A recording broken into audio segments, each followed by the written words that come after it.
suatu surat perintah yang ada tanda tangannya, ditandatangani oleh pejabat yang berwenang, tetapi di sana tidak tertulis kapan mulai berlakunya surat perintah dan kapan berakhirnya surat perintah. Apakah itu secara hukum administrasi negara bisa dikatakan sebagai surat perintah yang sah? Ini pertanyaan top. Ini pertanyaan paling satu dari tadi. Tidak logis surat itu tidak ada tanggal tanda tangan. Tidak logis. Tidak logis. Bodong itu surat. Surat itu hanya di bagian penutup ya. Ada nggak surat itu? Kalau ada surat, taruh kita lihat. Yang tadi. Mari sini. Mari kita lihat. Ada nggak surat itu? Ada. Nah, supaya jangan kita baku hafal di sini. Supaya clear. Supaya yang mulia ini juga apa? Form, ambil keputusan. Mana yang tidak? Oh ini. Oh poin 3 nih. Sampai dengan tanggal 0 Juli 2022. Oke. Ditandatangani 8 Juli 2022.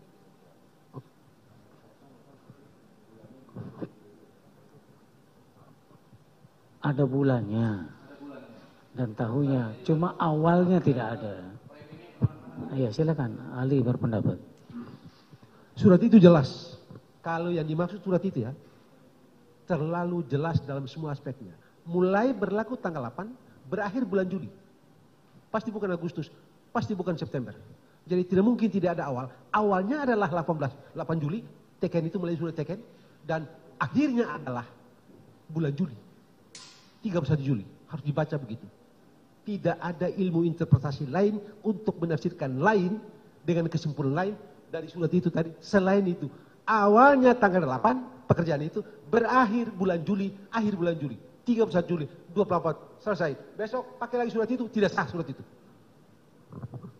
Itukah yang dimaksud? Itu interpretasi. Jadi, 8, no. Anda, kalau itu interpretasi, saya mau tanya Anda sekarang, Anda pakai interpretasi apa? Saya mau tanya Anda sekarang. Supaya kita mau adu di sini, supaya clear ini sidang ini. Supaya clear sidang ini. Begitu. Anda pakai interpretasi apa, saya pakai interpretasi apa. Ayo kita mau adu. Baik, ahli. Dalam satu membuat surat perintah penyelidikan, dalam satu ada batas waktu. Tunggu dulu, dengar dulu ya. Ada batas waktu. Dan kebiasaan-kebiasaan tidak sampai sepanjang yang saudara katakan tadi. Tunggu dulu, ini fakta. Karena ini fakta. Kebiasaan-kebiasaan paling Keberatan yang mulia, keberatan yang mulia. 5 hari. Fakta segala apa? macam. Fakta apa gitu. Sebentar. Kebiasaan gimana? Enggak, Gitu. dengar dulu ya. Saya berkali-kali mengatakan kalau ahli tidak boleh didebat. Dia memberikan pendapat. Ya, silakan ahli untuk berkata saya tidak punya kapasitas untuk menjawab itu atau saya tidak mau menjawab itu. Itu saja sudah. Jangan terus yang di sini dengan di sini jadi berdebat. Gitu ya. Silakan. Baik, apabila dalam ketentuan internal daripada organisasi itu harus jelas mengatakan tentang tenggang waktu pelaksanaan surat perintah. Bagaimana pendapat saudara? Saya berpendapat, kalau tidak jelas maka tanggal surat itu harus dipandang ya secara tekstual dan kontekstual, berlaku sejak tanggal ditandatangani perintah itu berlaku. Kapan akhirnya? Tanggal. Kapan berakhirnya? Pada saat kalau tidak ditentukan tanggal, katakanlah seperti sekarang, ditulis bulan Juli. Bulan Juli itu mulai tanggal 1 sampai dengan 31 atau 30. 30 atau 31 berakhir. Besoknya tidak bisa dipakai. Clear. Baik, ahli. Ini yang diperintahkan beberapa orang. Bagaimana yang diperintahkan ini menafsirkan seperti pendapat saudara? Oh, begini saudara. Bagaimana? Begini saudara. Besok itu surat itu tidak bisa dipakai lagi oleh atasan yang menerbitkan surat. Selesai tugas itu. Kau punya kepala bagian kasih bidum. Ya. Begitu ya. Dia cuma tulis tanggal 8 Juli, tanggal 8 teken tanggal 8. Di atas mulai kapan tidak tahu. Berakhir bulan Juli. Begitu bulan Juli sudah habis. Kau bikin lagi, kasih bidum panggil kamu. Ini sudah berakhir, kok mau pakai kerja terus gimana kamu? Bukan itu ahli maksudnya, tunggu dulu ya. Nah, tidak, kamu kan tadi tidak lihat surat itu. Surat tadi begitu isinya. Izin ahli. Sidang-sidang sebelumnya saya sudah lihat. Nah, tapi tadi kan saya kan tidak tahu Anda lihat itu. Sidang sebelumnya saya sudah lihat. Saya Yang tahu, yang saya tanyakan, sekarang ini. tunggu dulu. Yang saya tanyakan ada ketentuan internal yang harus pasti. Kalau ada yang harus pasti, ini kalau ada. Bagaimana pendapat saudara? Pendapat saya seperti tadi. Titik. Cukup. Izin yang mulia. Cukup majelis. Ya, Itu aja. kalau ahli berpendapat seperti itu ya Yes, ya. sudah. Baik. Yang kedua, saya teruskan izin majelis. Ya, silakan. Apakah surat keputusan? Sebentar ya, Azhar. Baik, majelis.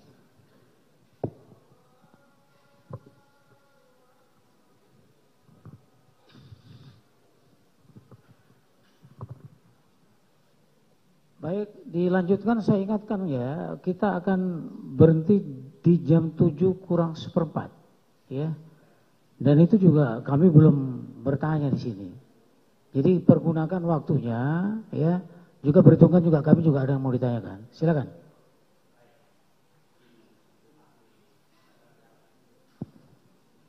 Di dalam satu organisasi,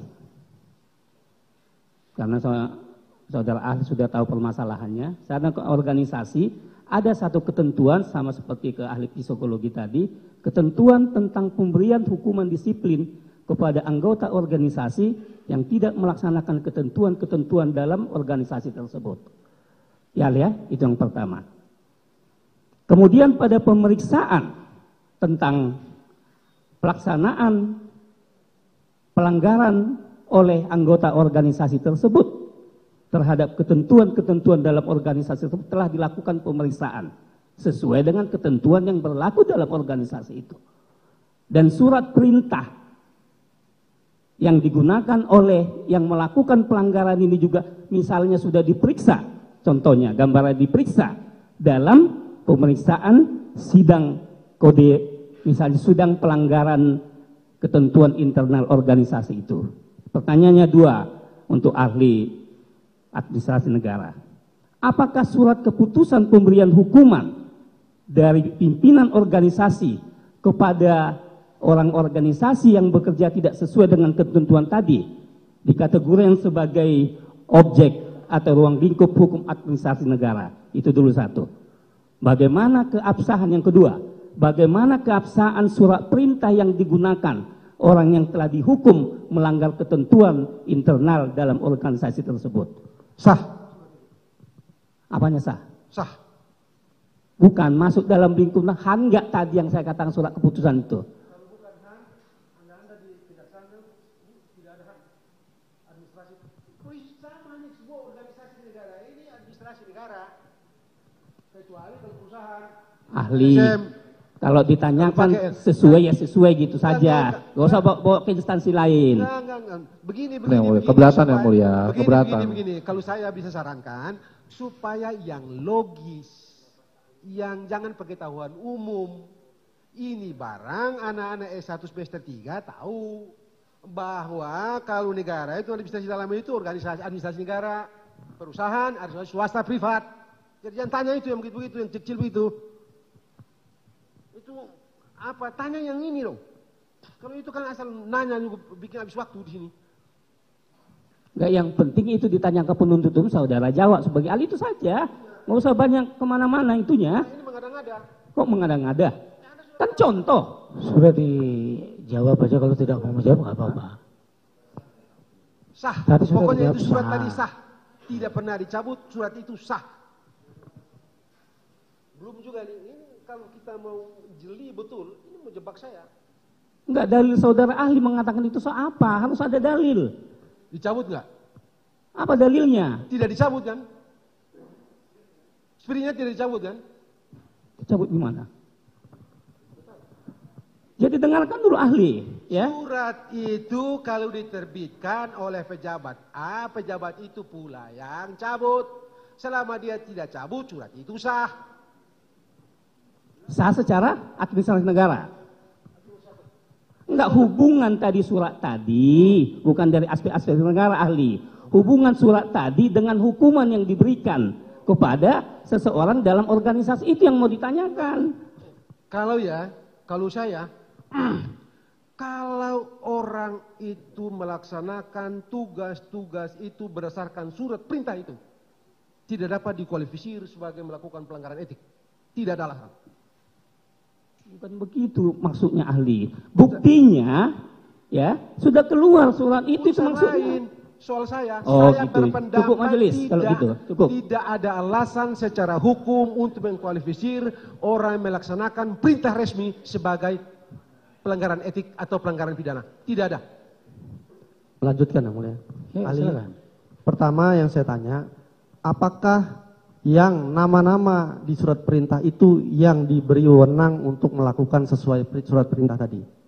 Nama-nama yang di luar surat perintah tidak boleh. Saya penegasan tadi. Ahli kan bilang seperti itu. Oke. Kedua, dalam Perkadif 1/2015 tentang penyelidikan tadi, untuk membuat suatu surat perintah penyelidikan, ada dia namanya before. Before itu administrasi sebelumnya.